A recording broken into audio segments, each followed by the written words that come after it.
ESPN just dropped a bombshell that should have every fan in Carolina shaking in their boots, because two of our biggest starters have officially been put on the hot seat for the 2026 season. This isn't just speculation, this is a high-stakes roster battle that could see former first-rounders and multi-million-dollar veterans kicked to the curb before the leaves even turn brown. If you think your favorite player is safe, you haven't been paying attention to what's brewing in the front office. We are looking at a complete overhaul, and the names being mentioned are going to leave you absolutely stunned. Before we dive into this absolute disaster waiting to happen, smash that subscribe button if you want the fastest NFL updates on the planet. We are grinding every single day to bring you the truth about this roster, and you do not want to miss what we've got coming up next. Is it time to officially label Xavier Legette a draft bust? That is the million-dollar question haunting the halls of the facility right now. When the front office spent that valuable pick on him, they expected a game-changer, a physical freak who could moss defenders and take the top off the defense. Instead, we've seen a player who looks lost when the lights are the brightest. ESPN's latest reporting has confirmed what many of us feared: Legette is at the very top of the list of players who could lose their jobs by 2026. Think about that for a second.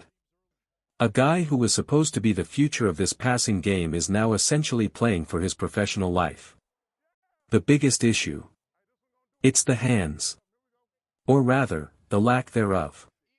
His inability to haul in the football consistently, especially when he's working against the sideline, has driven the coaching staff up a wall. You can have all the speed in the world, but if you can't secure the catch, you're just a track star in pads. The frustration among the fan base is reaching a boiling point because we've seen this story before. Over his first 2 years, the growth just hasn't been there. And now, the clock is ticking faster than ever because there is a new sheriff in town. But wait until you hear about the rookie who is already breathing down his neck and making him look obsolete in practice. Enter Chris Brazzle. While Legette is struggling to find his footing, Brazzle is out here looking like the steal of the draft. Standing at 6 feet 4 inches and tipping the scales at nearly 200 pounds, Brazzle is a physical specimen. But here's the kicker: he clocked a 4.37 in the 40-yard dash. That is elite, world-class speed attached to a frame that can outjump almost any cornerback in the league. The team snatched him up at pick 83, and it wasn't just for depth. They took him because they are tired of the inconsistency at the wide receiver position. Now, critics will tell you that Brazzle comes from a college system that doesn't always translate well to the pros.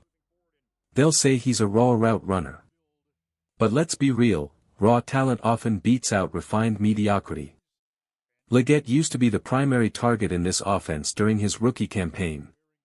Now, he's been relegated to the third option at best. Even Jalen Coker was outshining him and getting more looks toward the end of last year and into the postseason. The role for Legette is shrinking by the day.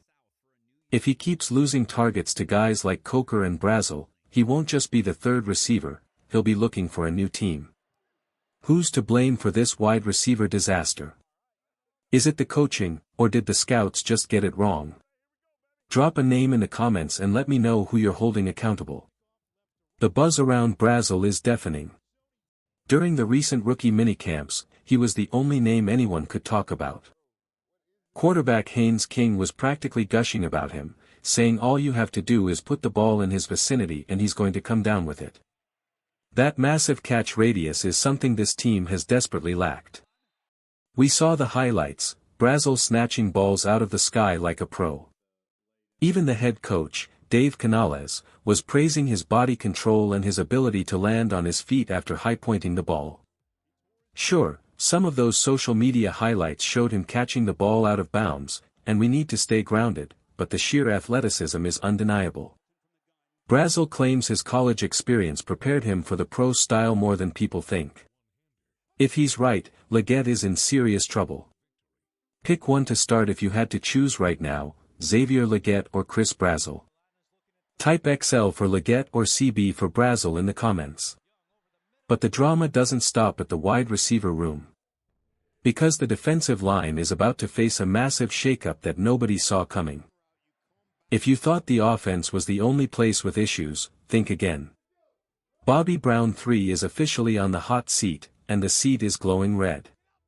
This is a guy the team invested a 3-year, $21 million contract in.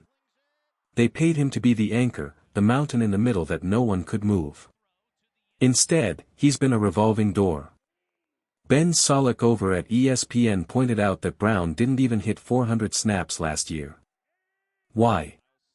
Because he couldn't beat out the competition. He was stuck in a rotation behind players who were simply more productive. And just when you thought he might get another chance after some veteran departures, the team went out and traded up in the second round to grab Lee Hunter out of Texas Tech. Trading up in the second round for a defensive tackle is a massive vote of no confidence for the guys already on the roster. Bobby Brown III simply lacks the range required for a modern NFL nose tackle. He's slow off the ball, he gets stuck on blocks, and he offers zero lateral movement.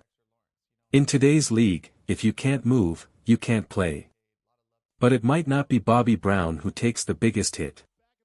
There is another veteran who is actually stealing more money and producing even less. Let's talk about Tershan Wharton.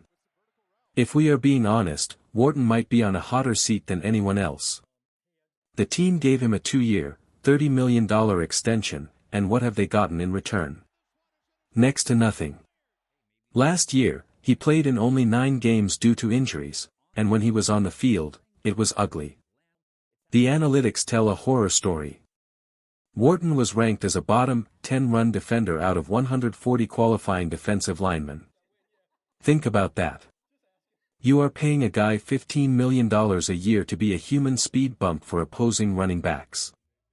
His pass rushing stats weren't much better, just 2 sacks and a handful of tackles. Coach Canales has been raving about Lee Hunter's explosive burst and his sense for the snap. If Hunter continues to wow the locker room, he isn't going to be sitting on the bench. He's going to take someone's job. While most people think he will replace Bobby Brown at nose tackle, don't be surprised if he slides into the defensive end spot and sends Wharton to the sidelines. Cutting Wharton would save the team way more money than cutting Brown. At the end of the day, the NFL is a business. If you aren't producing and you're carrying a massive cap hit, you're gone. 2026 is looking like a year of mass exits for this defensive line. But wait until you see the massive contract move the team just made to survive the current season. In a desperate move to sign their incoming rookie class, the front office just restructured Jaycee Horn's contract.